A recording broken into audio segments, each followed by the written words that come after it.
Welcome back. Now, South Africa's sugar industry is under growing pressure as a surge in imports weigh on local producers and rural jobs. The International Trade Administration Commission has initiated a review of the sugar import tariff regime, focusing on the dollar-based reference price, following concerns that cheap imports are undermining the domestic market. Sifiso Mhlaba, CEO of the South African Sugar Industry Association, joins us now to unpack the latest developments and challenges facing the sector. Sifiso, hi, good to chat to you on the close. First question, I mean, you're looking at tariffs. It sounds very Donald Trumpish, but you do have cheap sugar coming in. What's the status quo?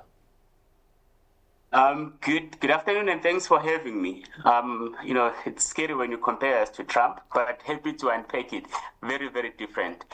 So the global sugar world is a distorted world. It's a dumped sugar market and it's very volatile. And what do we mean by this? So all sugar producing countries protect their domestic market, and therefore, approximately 75% of sugar is consumed in the domestic country. What this means is they then effectively export the surplus in a dumped fashion in the world market so that they can maintain the prices in the local market. So this results in world prices being far lower than cost of production. And this highlights the need to ensure that there's protection.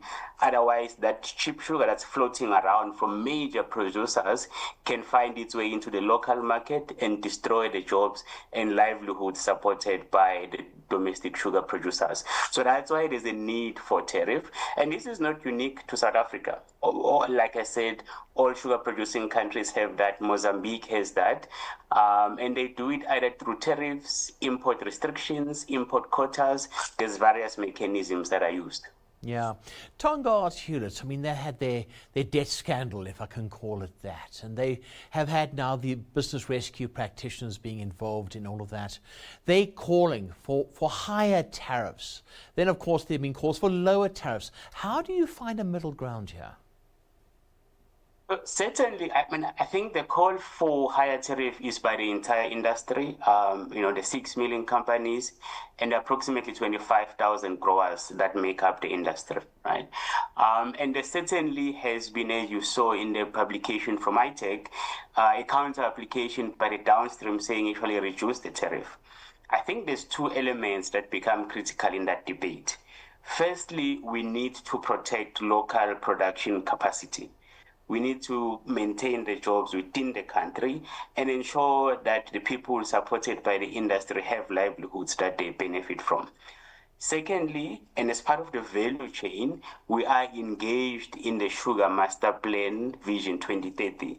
And it is through that forum that we're discussing, one, how do we protect the industry, but also how do we ensure a pricing framework that actually supports not just the industry, but also the value chain as well as the consumers. So that master plan is dealing with that issue to ensure that the value chain is supported. Yeah, I'll return to Tongaat Hewlett as well because they are the big producer. They're arguing that if this doesn't happen, if they don't get what they need, they're going to lose a lot of jobs. Looking at them and looking at the rest of the industry, if we don't get the tariffs right, are we going to lose a lot of jobs? If we don't get the tariffs right, we stand at a significant risk across all the milling areas in Mpumalanga and KZN. I think it's fundamental that we get the tariffs right. And it's also fundamental from the perspective of ensuring that when the industry is sustainable in the short term, it allows us to then engage in diversification. Diversification, we mean what else can we produce from the sugar cane so that we've got multiple revenue streams and the industry becomes more sustainable.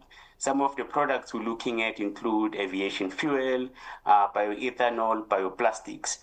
But those require time and they require an enabling policy environment.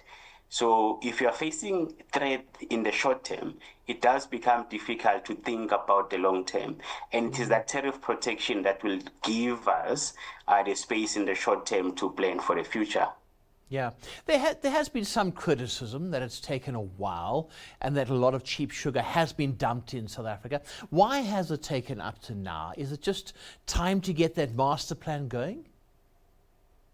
So the master plan we launched in about 2020. And if you look at the first 3 years of the master plan, it was quite successful. The imports remained low, and we were all working together. But it's also important to note that the tariff was last adjusted in 2018. Yeah. Right? And about 5 or 6 years after that, it worked. The imports were low, but by the nature of cost of production, 7, 8 years later, our costs have effectively reached a ceiling, and there has been a delay in reviewing that. And that's why we are seeing the imports coming in. And we are very happy then that ITEC has now officially launched the investigation, and we look forward to a speedy resolution on that matter. Yeah, what are the time frames? And I have to ask this because there's a lot of pressure coming through saying, we can't sit on this, we have to do something. Sifiso, what are you looking at?